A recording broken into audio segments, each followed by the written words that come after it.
Bienvenidos amigos a esta nueva emisión de la serie Electrónica para Estudiantes. En esta ocasión, trataremos el tema específico de los circuitos integrados. Los circuitos integrados han venido a revolucionar por completo el mundo de la electrónica. Los podemos encontrar en una videograbadora,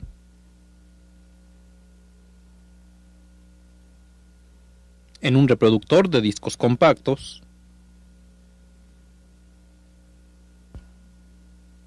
e incluso en aparatos tan sencillos como un receptor AM/FM. Pero, ¿qué es lo que hace tan especiales a estos dispositivos para justificar su amplia aplicación? Comencemos con una definición de un circuito integrado. Podemos decir que es una reunión de diversos componentes electrónicos en un encapsulado sencillo. Esto significa que un solo circuito integrado puede llegar a sustituir una gran cantidad de componentes discretos, lo que simplifica muchísimo la labor de diseño. Esto se ha logrado gracias a avanzadas técnicas de miniaturización, con las cuales se logra que, en una pequeña pastilla de silicio, entren todos los componentes que formarían un circuito complejo, dando así al diseñador la facilidad de manejarlo como un bloque, permitiendo así un diseño más rápido y efectivo. Los circuitos integrados se dividen en dos grandes ramas, que son circuitos analógicos y circuitos digitales. Y existen marcadas diferencias entre ambos tipos. Entre los circuitos analógicos más comunes podemos encontrar los amplificadores operacionales, los reguladores de voltaje, osciladores, etc. Por su parte, en los circuitos digitales podemos encontrar compuertas, microprocesadores, microcontroladores, temporizadores, etc. La principal diferencia entre ellos estriba en el tipo de señales que manejan. Mientras que los circuitos analógicos manejan señales continuas en el tiempo y de voltaje variable, tal y como la que vemos en este momento en la pantalla del osciloscopio, los circuitos digitales utilizan tan solo dos niveles de voltaje, un alto y un bajo. La señal tan solo está presente en algunos momentos muy determinados, y se trata de señales pulsantes.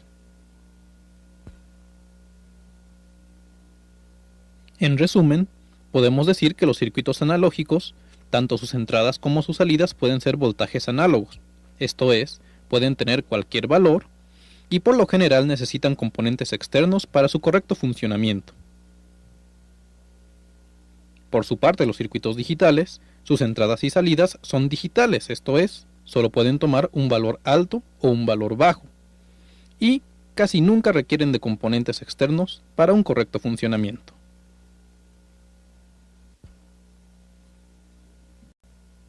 Veamos ahora otro aspecto de esta tecnología, y es las presentaciones con las que podemos encontrarlos.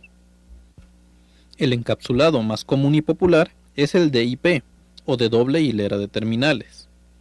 Recibe este nombre precisamente por la característica de tener terminales en ambos costados del dispositivo, como podemos ver en este momento.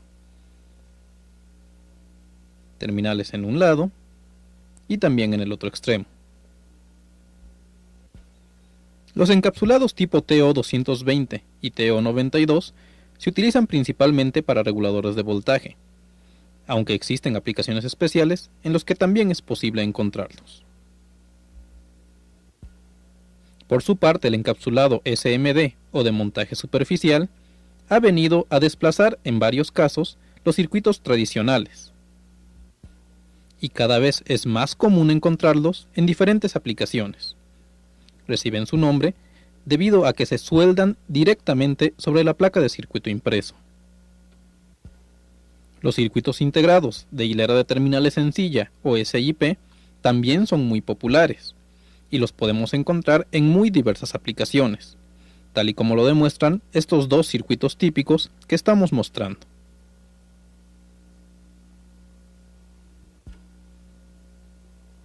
Finalmente, todavía podemos encontrar algunos circuitos integrados de encapsulado metálico, ya sea TO5, que es como el que vemos en este momento, o TO3, muy empleado en reguladores de voltaje que manejan corrientes relativamente altas. Ahora bien, en los modernos circuitos, lo más común es encontrar una combinación de tecnologías, ya sea montaje superficial, DIP, SIP, etc., todas ellas combinadas para lograr un resultado común.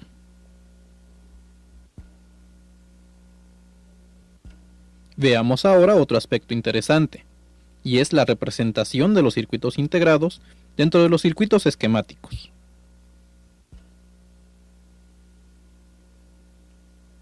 Podemos decir que existen dos formas principales de representar un circuito integrado de manera simbólica. En la primera, se respeta la forma del circuito integrado, por lo cual cada una de sus terminales tiene su posición exacta. Sin embargo, para ciertas aplicaciones, es más conveniente representar al circuito integrado en forma de bloque, con sus terminales desperdigadas.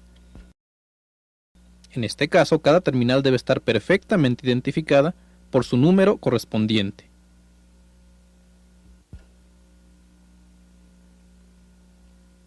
Y ya que mencionamos el número de terminal, veamos ahora cómo se identifica cada una de estas terminales, para saber su función específica. Seguramente ya se habrá percatado de que en algunos integrados existe una muesca en uno de sus extremos. En otros circuitos podemos encontrar un pequeño punto. Y existen ocasiones en que encontramos ambas cosas, tanto una muesca como un punto. Estas indicaciones nos están sirviendo como referencia para tener una identificación de las terminales del circuito integrado. Una vez que hayamos localizado ya sea la muesca o el punto, podremos identificar fácilmente los números de las terminales. Exactamente debajo de estas marcas se encuentra la terminal número 1. A su derecha, la terminal 2. A su derecha, la terminal 3. Y así sucesivamente hasta llegar al extremo del circuito integrado, que en este caso es la terminal número 4. Al llegar a este punto, brincamos hacia la otra hilera de terminales y exactamente en oposición a la terminal 4 encontramos la 5, a su izquierda la 6, la 7 y finalmente la 8. Esto es, la terminal de número mayor se encontrará siempre en el lugar exactamente opuesto de la terminal número 1, arriba de las marcas, ya sea la muesca o el punto. Esto quiere decir que las marcas que se han impreso en el circuito integrado nos sirven para identificar la terminal número 1, y una vez localizada esta, la identificación de las demás ocurre de manera automática. Sin embargo, ¿de qué nos sirve conocer el número de una terminal? Pues precisamente para saber su función específica. Veamos un caso concreto, el del circuito integrado LM741, que como todos sabemos, se trata de un amplificador operacional. Por medio de las marcas podemos conocer el número de las terminales, y conociendo este número y yendo a los manuales de referencia, podemos deducir la configuración interna del dispositivo. La terminal 1 para la compensación, terminales 2 y 3, que son las entradas del amplificador, la terminal número 4, de conexión a tierra, la terminal número 5, que también sirve de compensación, la terminal 6 de salida, 7 para la alimentación, y finalmente la terminal 8 no está conectada. Es obvio entonces que, conociendo la configuración interna de un dispositivo, estaremos en condiciones de utilizarlo en las aplicaciones que requiramos en un momento determinado. Esta misma identificación la podemos hacer en otros dispositivos, como por ejemplo un regulador de voltaje, o algún circuito digital. Veamos ahora cómo se aplica. En la pantalla se muestra un circuito sencillo, basado en el popular circuito integrado 555, que como sabemos se trata de un temporizador, un generador de reloj. Como puede ver, cada una de sus terminales está perfectamente identificada y se le han conectado diversos dispositivos externos para facilitar su labor. Aquí tenemos ya los valores de estos dispositivos: un voltaje de alimentación de 5 volts, una resistencia de 2.2 megaohms, otra de 220 kiloohms, un condensador de 1 microfaradio, un condensador de 0.01 microfaradios, una resistencia de 220 ohms y un diodo emisor de luz. Para realizar este circuito, utilizaremos un elemento que resulta ideal para realizar experimentos y conexiones temporales. Se trata de la tablilla protoboard.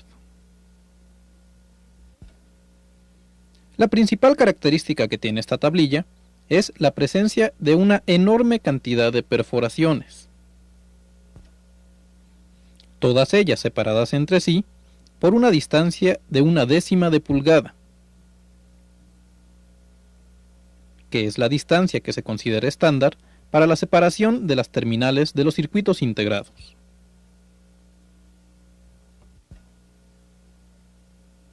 Esto facilita enormemente la inserción de estos dispositivos y su conexión con otros componentes.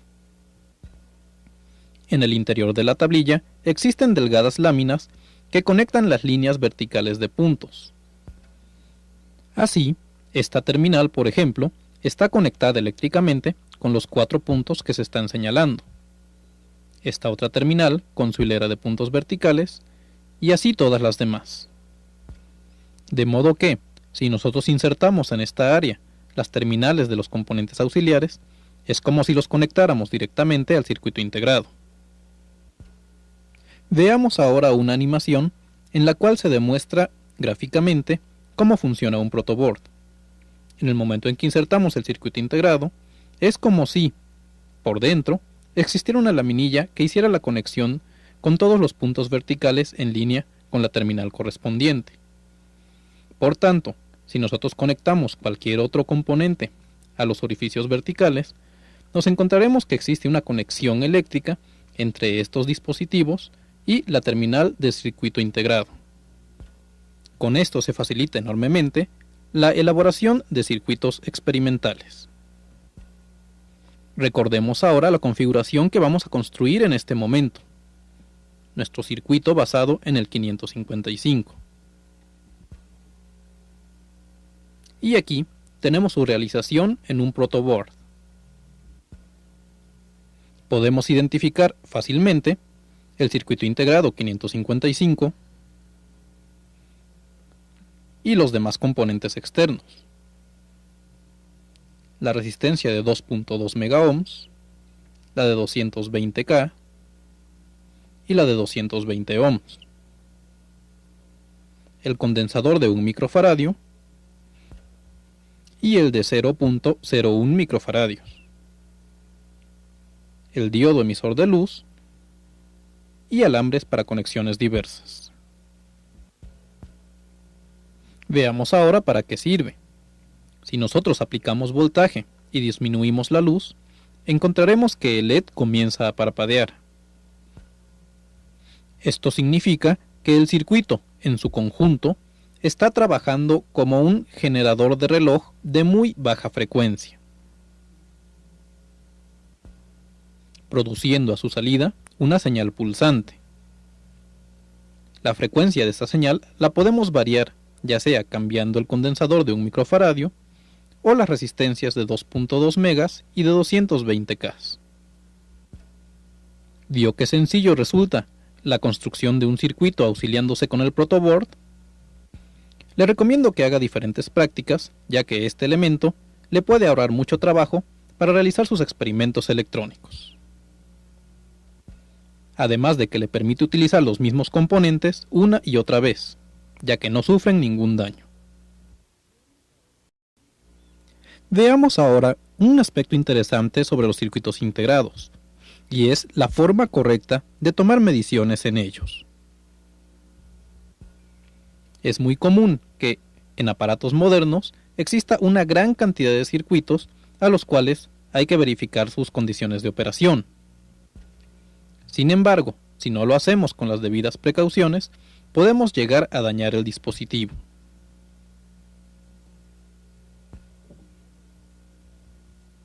Veamos un ejemplo típico de mediciones en circuitos integrados.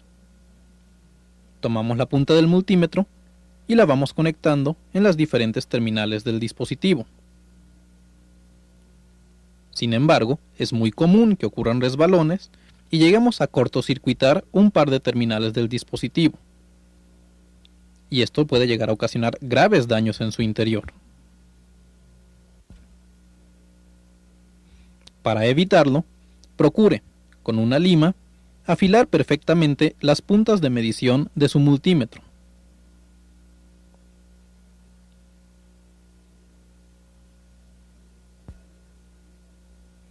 También es muy recomendable que, cuando vaya a hacer mediciones, y si es posible, las realice por el lado de las soldaduras.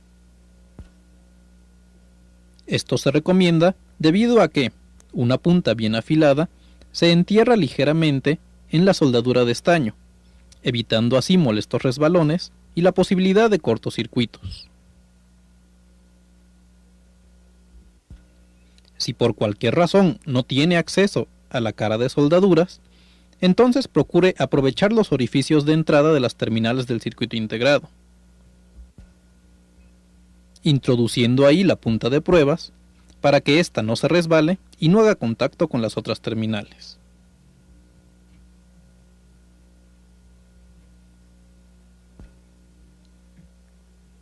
Existen casos como el que se muestra, en el cual el acceso con una punta de prueba es ligeramente difícil. En tal caso, y si lo tiene a la mano, utilice una punta de uñas como la que se muestra, la cual se puede fijar firmemente en una posición. Sin embargo, los métodos mencionados no pueden aplicarse a los circuitos de montaje superficial que tan populares se están volviendo.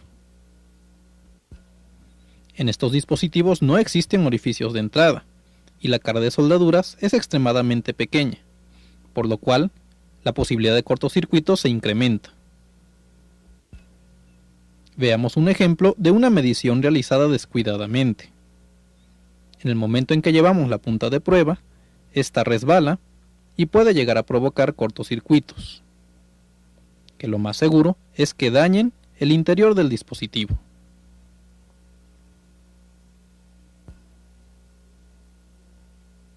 Para realizar mediciones en estos casos, lo más conveniente es que construyamos una punta de precisión, con una aguja del tipo hipodérmico y un caimán con cable.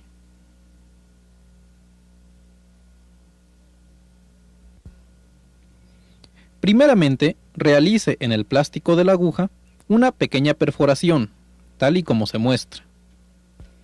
La puede hacer con una aguja caliente, una broca o con cualquier instrumento, pero hágalo con cuidado para evitar lastimaduras.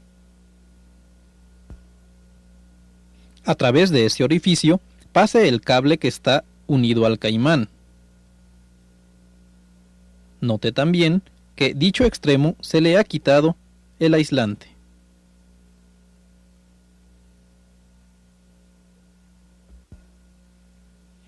Enrolle firmemente el extremo aislado del cable hacia la aguja hipodérmica, tal y como se está mostrando en este momento. Aplique abundante soldadura para garantizar una buena conexión.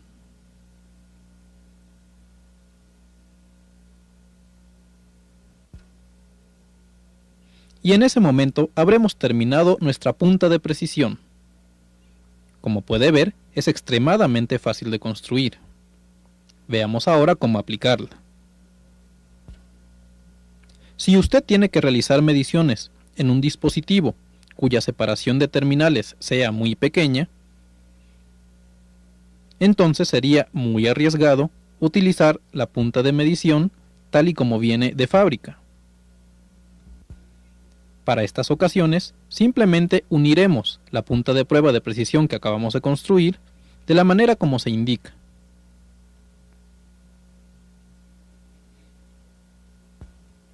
Y de ahora en adelante, la aguja hipodérmica nos servirá de punta de prueba. Como puede ver, es mucho más fácil tomar mediciones de terminales individuales utilizando esta aguja hipodérmica que utilizando la punta de prueba original. Ahora que ya sabemos cómo realizar mediciones, veamos qué es lo que debemos medir en un circuito integrado, en el momento en que sospechemos que la falla reside en él. Desgraciadamente, no existe una regla general en los circuitos integrados, ya que las mediciones a realizar en cada uno varía dependiendo de su aplicación. Sin embargo, algo que sí se puede aplicar de manera general son las mediciones del voltaje de alimentación,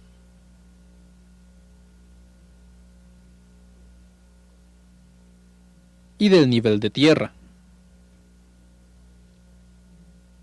Estas referencias de voltaje deben estar presentes en todo circuito integrado para que pueda trabajar. Después de eso, debemos checar las señales de entrada al dispositivo. Y si estas están correctas, debemos verificar sus señales de salida. Sin embargo, estas mediciones ya no siguen un patrón general, ya que puede variar si el circuito es analógico o digital, dependiendo de la aplicación específica, etc. Por tanto, le recomendamos que consulte los manuales de operación del aparato en cuestión. Supongamos ahora que hemos terminado las mediciones y que se ha determinado que un circuito integrado nos está ocasionando problemas. ¿Qué es lo que se debe hacer? Veamos. Como resulta imposible reparar un circuito integrado, lo único que queda es reemplazarlo. Para hacerlo, nos auxiliaremos de elementos tales como un cautín, malla para desoldar, unas pinzas de punta, líquido flux y soldadura. Veamos ahora el procedimiento. Localice en la cara de soldaduras la ubicación exacta del circuito integrado que se desea cambiar.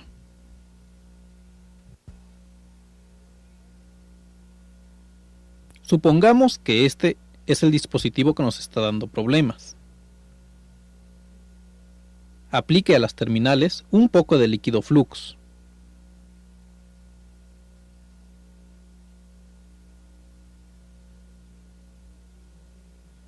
Con ayuda de la malla de soldadora y el cautín, retire el punto de soldadura.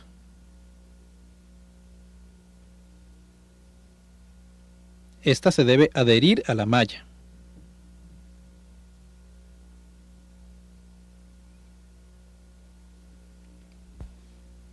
Aquí tenemos el aspecto de una terminal que ya ha sido desoldada. Note que se encuentra perfectamente libre, sin conexión con la pista de circuito impreso. Y aquí tenemos el aspecto de todo el circuito ya desoldado.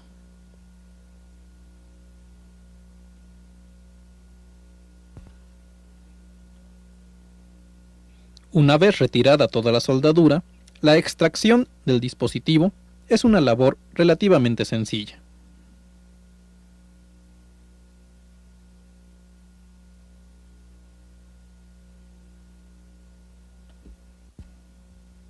Ya solo nos queda reemplazar el dispositivo antiguo por un dispositivo nuevo en buen estado.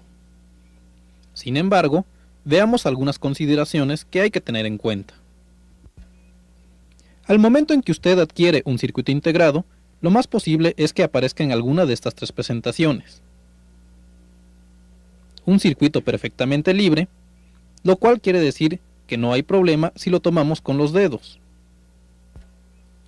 Esto se debe a que la tecnología con la que están construidos es del tipo bipolar, la cual no se afecta por las cargas estáticas del cuerpo humano.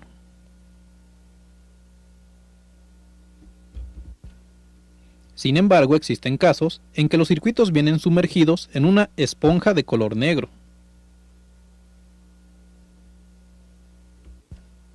O también pueden estar envueltos en papel aluminio, tal y como se muestra en este momento. Como puede ver, todas las terminales del dispositivo están cortocircuitadas entre sí por medio del papel metálico. En estos dos casos nos estamos enfrentando a dispositivos que están construidos en tecnología MOS, esto es, de semiconductor de óxido metálico, y eso quiere decir que sus terminales son muy frágiles ante los campos electrostáticos del cuerpo humano. Si nosotros no manejamos estos dispositivos con precaución y simplemente los quitamos y los tocamos con los dedos, lo más seguro es que dañemos los delicados circuitos internos y el circuito quede inservible.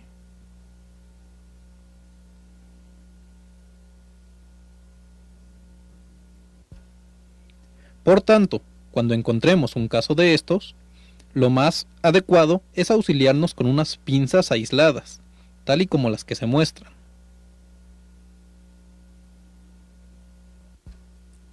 La forma correcta de manipular estos dispositivos es tomarlos con las pinzas, sin que entren en contacto jamás con los dedos, y cuidar que sus terminales no se acerquen a lugares en los que pudieran estar almacenadas cargas electrostáticas.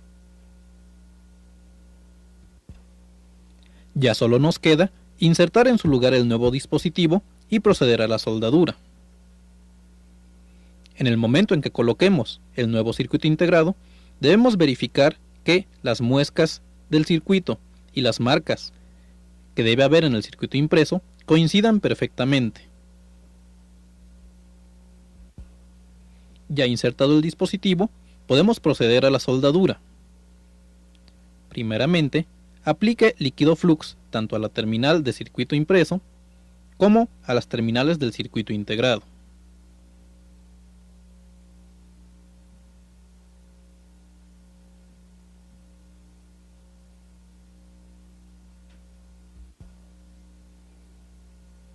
Con un cautín de mediana potencia y soldadura, realice la conexión entre la terminal y la pista de circuito impreso. La soldadura no debe ser escasa ni demasiado abundante.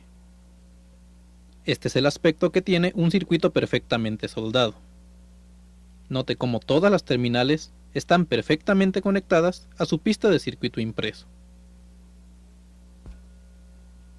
Ya solo falta limpiar perfectamente con algún solvente el área de trabajo para que presente un aspecto brillante tal y como el que se muestra. Y habremos concluido el cambio del dispositivo.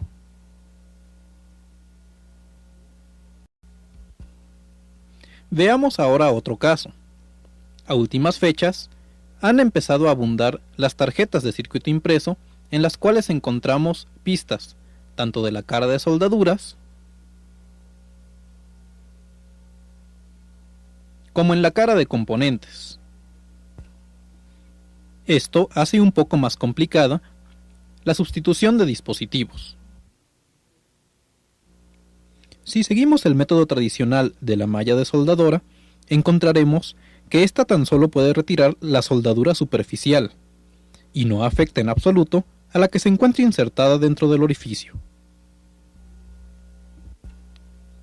Esto se debe a que estas placas de circuito impreso se fabrican en una tecnología especial, en la cual encontramos pista en la parte superior, en la parte inferior y a través del orificio. Por tanto, cuando se inserta una terminal de algún dispositivo y se le aplica soldadura, esta fluye a través del orificio llenando todos los huecos posibles. y por tanto su extracción se hace mucho más complicada. Para realizarla, debemos utilizar un instrumento especial que sea capaz de absorber la soldadura, creando un vacío y chupándola hacia una cavidad interior, liberando por completo la terminal del dispositivo.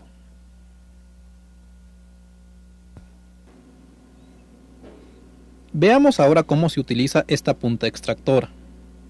Note el orificio por el cual será chupada la soldadura.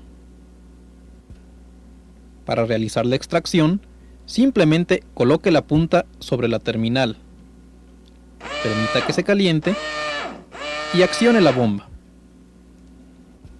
Este es el aspecto de un circuito integrado ya perfectamente desoldado, visto a través del área de soldaduras.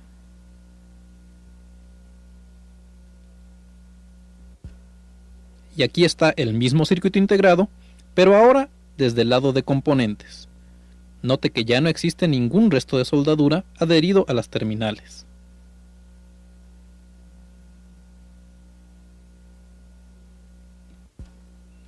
Una vez hecho esto, ya solo nos queda extraer el circuito integrado dañado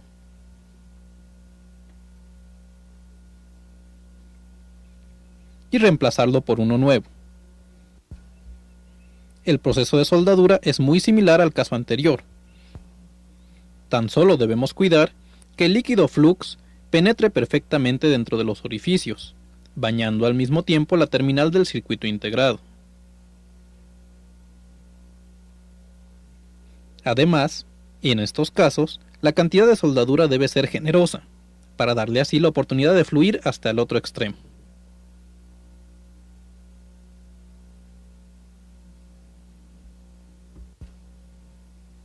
Una vez concluido el proceso de soldadura, habremos cambiado, con éxito, el circuito integrado que nos estaba ocasionando problemas. Ahora bien, todo lo dicho hasta este momento no nos ha preparado para el caso en que encontremos que un circuito de montaje superficial necesita ser reemplazado. El procedimiento utilizado para cambiar circuitos de este tipo es muy diferente al que se usa en dispositivos convencionales, lo cual resulta obvio al ver la forma y conexión de las terminales directamente sobre la placa del circuito impreso. Si a esto añadimos que cada vez es más común encontrar circuitos integrados como los que se muestran, en los cuales tenemos 4 hileras de terminales, esto reforzará la teoría de que se necesita un procedimiento especial para el intercambio de este tipo de circuitos. Vamos a ver el procedimiento para cambiar estos dispositivos. Y para trabajar en un caso real, supongamos que el microprocesador de una videograbadora está ocasionando problemas y necesita reemplazarse. Se trata de un circuito de montaje superficial con terminales en sus 4 extremos. Las herramientas que utilizaremos para realizar este cambio son un cautín de baja potencia, un solvente, alambre de cobre delgado y sin estañar, líquido flux, un palillo de madera, soldadura, malla desoldadora y un lápiz adhesivo. El primer paso será retirar todo exceso de soldadura que se encuentre adherido a las terminales. Para ello utilizaremos la malla desoldadora. Esta operación se debe realizar con mucho cuidado. Puede ver en este acercamiento el aspecto que tienen las terminales una vez que se ha retirado la soldadura. La pista de circuito impreso se puede ver perfectamente.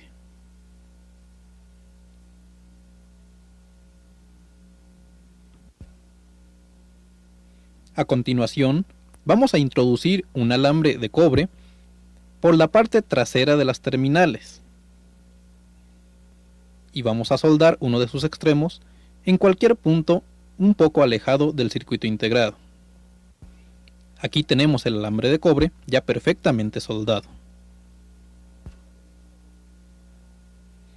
Con ayuda de unas pinzas de punta, vamos a tomar el otro extremo del alambre y vamos a tirar suavemente de él hacia afuera. Al mismo tiempo, con el cautín, vamos calentando las terminales del circuito integrado y podremos ver cómo se van despegando fácilmente de una en una. Aquí tenemos el aspecto que tiene una hilera de terminales separada del circuito impreso.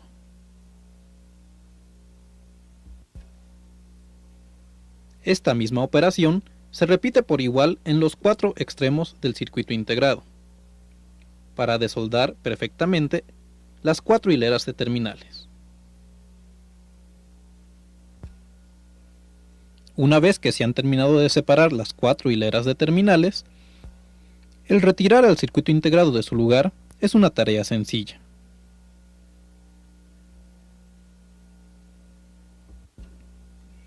El siguiente paso es limpiar perfectamente de toda soldadura remanente a las pistas del circuito impreso. Como puede ver, ahí se ve bastante suciedad de soldadura. Esta se retira por medio de la malla de soldadora y el cautín, pasándolo suavemente por encima de todas las pistas de circuito impreso.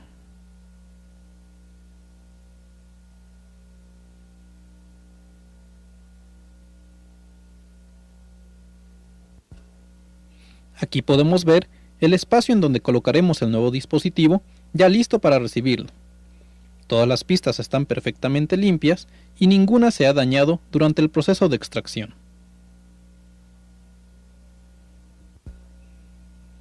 El nuevo microprocesador es un dispositivo de tecnología MOS, por lo cual viene perfectamente protegido y debemos seguir las precauciones de nunca tocarlos con los dedos desnudos, ya que de hacerlo nos expondríamos a dañar el nuevo dispositivo. Por tanto, nos vamos a auxiliar del lápiz adhesivo para poder mover el microprocesador hacia su posición correcta. La forma de hacerlo es la que se muestra. Vamos a colocar el microprocesador aproximadamente en su posición correcta, cuidando que la indicación de terminal 1 coincida con el punto que viene grabado en la parte superior del dispositivo. Esto es muy importante, ya que de no hacerlo, estaremos colocando el dispositivo al revés y obviamente no funcionará. Para hacer coincidir cada una de las terminales del circuito integrado con las correspondientes pistas de circuito impreso, se le dan pequeños empujoncitos con el palillo de madera, hasta hacerlo coincidir perfectamente, tal y como se ve.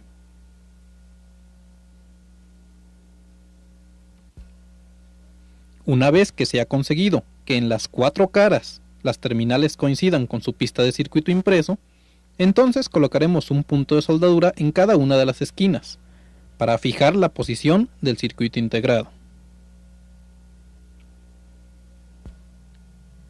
La forma de hacerlo es muy sencilla.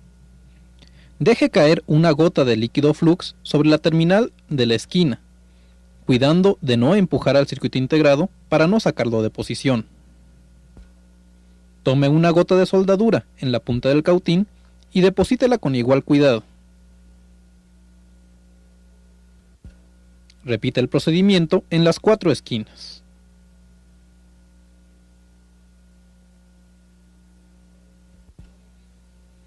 Ya que el microprocesador está firmemente soldado a la placa de circuito impreso, podemos retirar el lápiz adhesivo para evitar que nos estorbe en el proceso de soldar las terminales restantes. Para hacer esto último, debemos aplicar líquido flux a todas y cada una de las terminales. Esto se hace para que la soldadura fluya libremente y realice un buen contacto entre pista y terminal. A continuación, tome una gota de soldadura en la punta del cautín y realice un movimiento zigzagueante, tal y como el que se muestra en este momento. Con este método tan sencillo, habrán quedado soldadas las terminales del circuito integrado. Si durante la soldadura le llegara a quedar un puente como el que se indica, simplemente retírelo aplicando una gota de líquido flux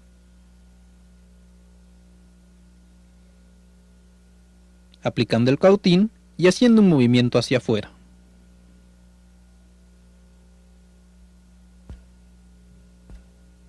Para eliminar los excesos de líquido flux y los restos de pegamento, debemos limpiar perfectamente el área de trabajo con una brocha empapada en solvente.